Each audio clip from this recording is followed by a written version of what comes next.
Daniel, ça fait plaisir de te voir ici. C'est toujours un plaisir de te voir ici à Neuchâtel. Tu viens de plus en plus souvent grâce à Eureka Formation, Absolument, faut le dire. absolument. Et j'en suis très reconnaissant. Ouais, J'adore venir ici, moi qui suis un natif de la côte du lac Léman. Ouais. J'ai appris à découvrir et vraiment apprécier Neuchâtel et sa côte, et surtout les Neuchâtelois et les Neuchâteloises et tous les professionnels de la branche de l'hôtellerie et de la restauration.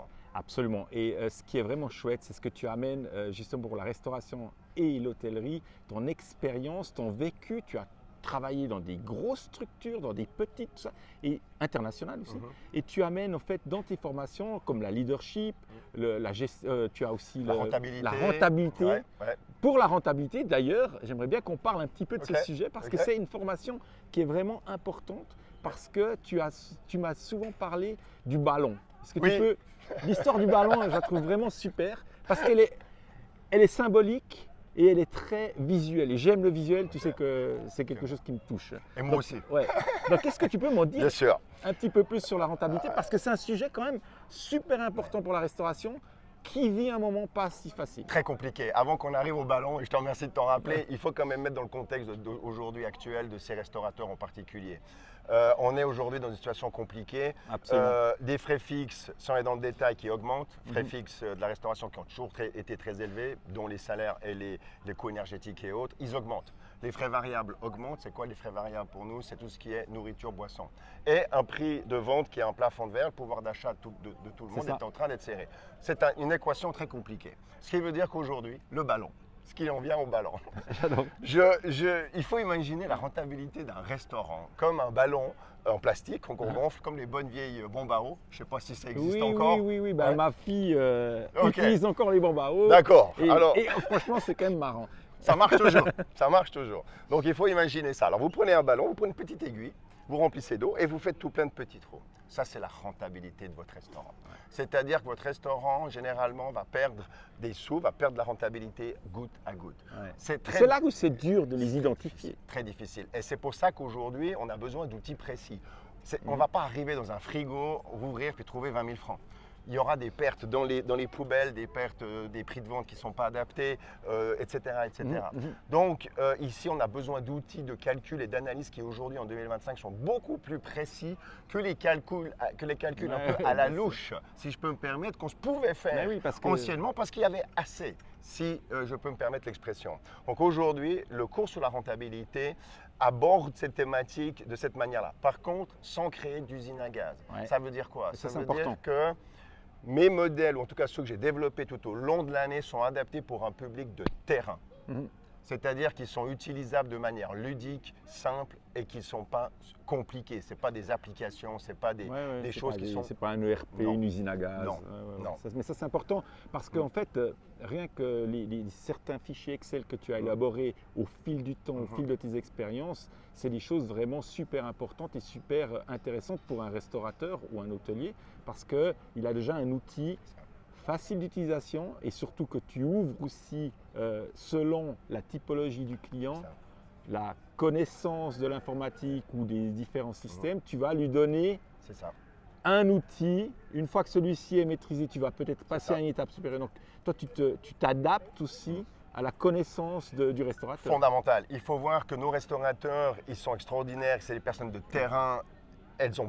Leur point focal, c'est l'exploitation, le personnel, les clients. Donc, quand on leur demande de faire des analyses, il faut qu'on essaye de faciliter la tâche. Absolument. C'est mon objectif. Et ça, c'est vraiment un des points importants. Il faut voir que Eureka aussi donne la possibilité, dans la thématique de la rentabilité, d'avoir un suivi personnalisé. Oui, ça, j'aime beaucoup. C'est-à-dire qu'on fait la formation chez Eureka basique Oui.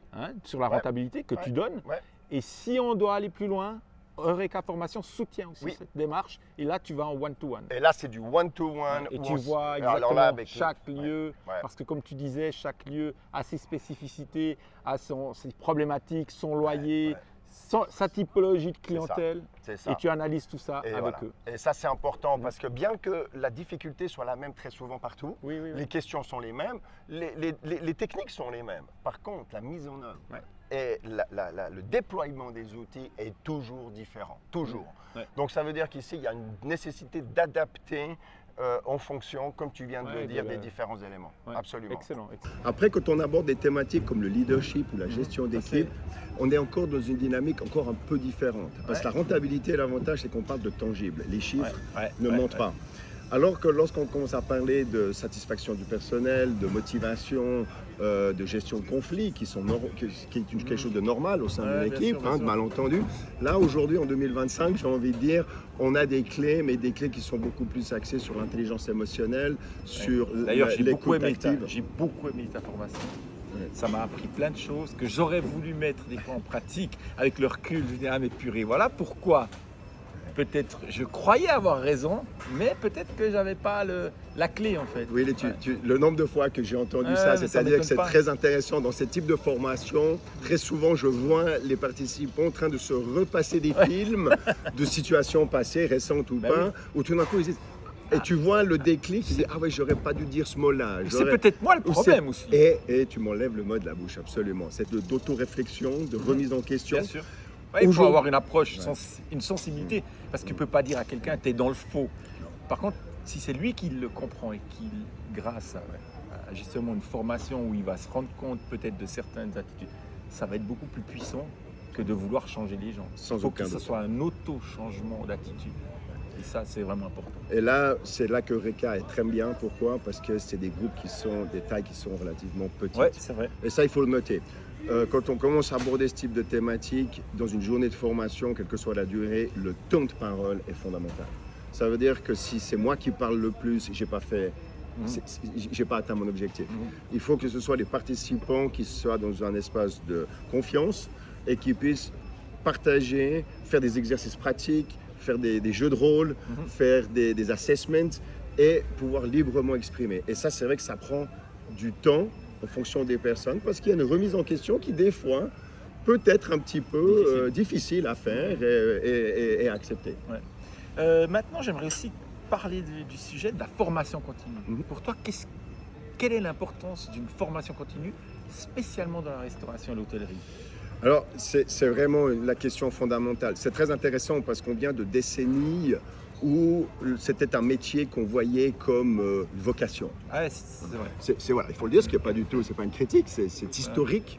Donc on vient d'un métier où on est tombé dedans, donc on est petit, c'est ma passion, etc. La passion est très bien, la vocation est très bien.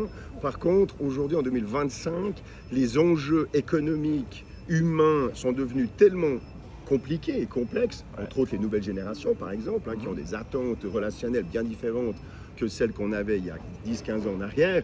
La rentabilité, on vient d'en parler.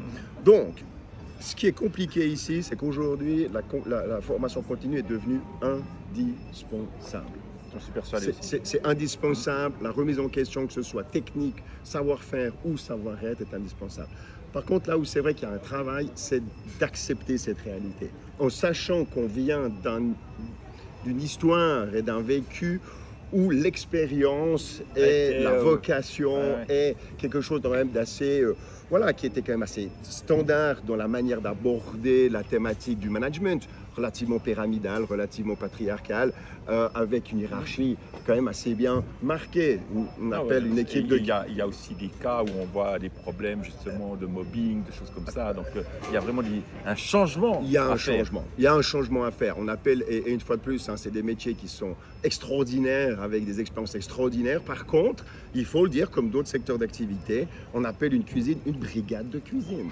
La terminologie nous indique déjà assez bien l'historique dans lequel on vient. Et ce n'est pas une critique, c'est une observation. Par contre, on peut garder une brigade de cuisine, ça, il n'y a pas de problème. On peut garder, et attention, il faut bien aussi dire une chose. Il est nécessaire dans nos métiers d'avoir une rigueur et un seul responsable, un seul chef. Rigueur quasi militaire, mais... C'est obligatoire pour l'exploitation. Un coup de feu, tu ne peux pas avoir deux chefs. Parce que tu n'as qu'une seule chance de faire juste. Donc, la rigueur d'exécution est juste dans cette pyramide. Par contre, là où il faut qu'on évolue, c'est que ce n'est pas parce qu'il y a une rigueur pyramidale nécessaire pour l'exécution de la prestation que l'attitude et la communication qu'on va avoir entre les membres de l'équipe ou entre les différents niveaux hiérarchiques doit être beaucoup plus rigoureuse, empathique, bienveillante. Bienveillance ne veut pas dire pas exigeant. Non, je suis d'accord. Mais ça, souvent, quand on vient de, comme tu disais, de vocation, de passion, qu'on fait notre truc, ça marche, ou ça marche pas très bien, mais on y va à fond, ben on a tendance à sous-estimer justement. Parce qu'il y a des nouvelles techniques, il y a des nouvelles tendances, comme tu parlais de la génération Z, il y a des nouvelles façons de management, de leadership, et ça doit être pris en considération. Surtout pour aussi être attractif dans une branche très compliquée, où les talents s'en vont d'établissement à établissement. Savoir les garder, c'est savoir avoir une leadership, c'est avoir une attractivité. Et pour l'avoir, ben, il faut se former. Il faut aussi former ses collaborateurs pour leur montrer qu'on est là pour eux et qu'on veut qu'ils évoluent avec nous. Et ça, c'est souvent un peu bypassé ou sous-estimé malheureusement. Je vais encore, absolument, et je vais encore souligner l'importance de ce que tu viens de dire avec un fait et une évolution auquel il faut tenir compte. Historiquement, jusqu'à il y a quelques années en arrière, la grande valeur ajoutée qu'on avait pour la plupart des restaurants standards, c'était le tangible. Ce qu'on offrait de tangible. La vue, comme aujourd'hui, magnifique, le bon café, la table qui n'est pas bancale. Je vois où c'est que tu vas en venir et j'adore. Ces éléments. C'est très important ce qu'il va dire, parce que c'est vraiment un point crucial. Non mais c'est crucial. Ouais, et tu le dis dans tes formations et c'est vraiment un des points que j'ai le plus aimé aussi. Ouais. Quoi. Entre autres. Et donc vas-y, continue. Je t'en prie, non mais je te remercie de t'en rappeler. Mais c'est vrai, donc le tangible est toujours important. Attention, bien sûr. C'est pas qu'on a. Par contre, aujourd'hui c'est un acquis. C'est un acquis. Voilà. C'est normal. Que ça soit un bon plat, c'est un Mais acquis. c'est normal. On est en Suisse. Par contre, la différence, et ça c'est la nouveauté à quelque part, c'est l'expérience qui a pris le dessus en matière de valeur ajoutée. Donc ça ne veut pas dire que le tangible n'a plus de valeur, mais c'est normal.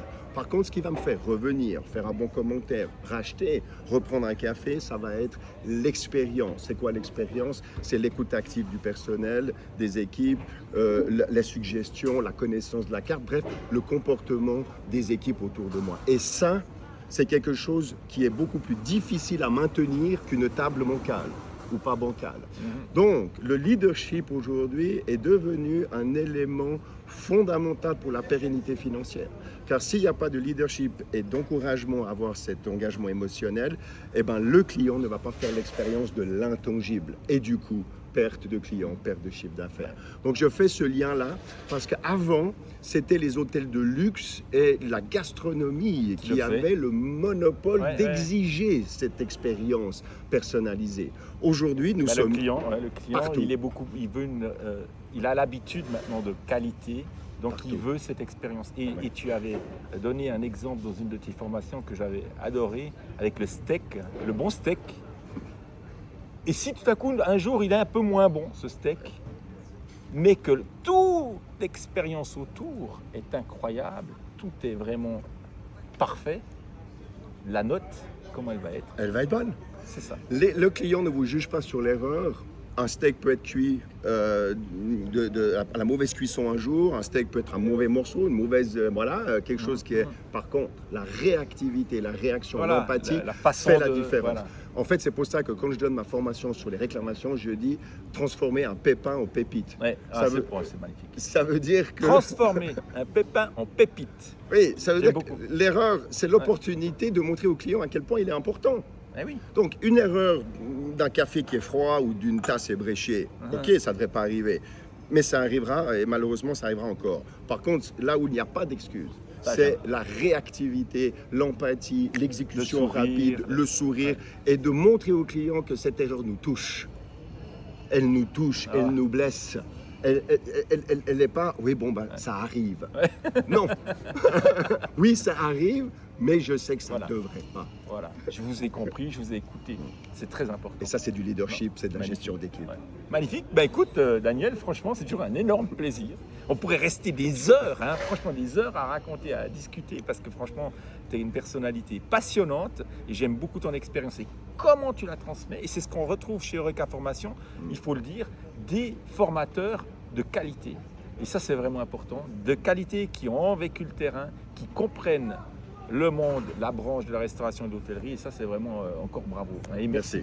Merci à toi. Merci pour ce moment de partage. C'est toujours un plaisir. Et merci à Eureka aussi de nous permettre de nous réunir. Et j'ai beaucoup de chance d'être entouré de super collègues et d'une équipe extraordinaire. Donc, je me réjouis du futur. Absolument. On fait un petit coucou quand même à la caméra. Super. Merci.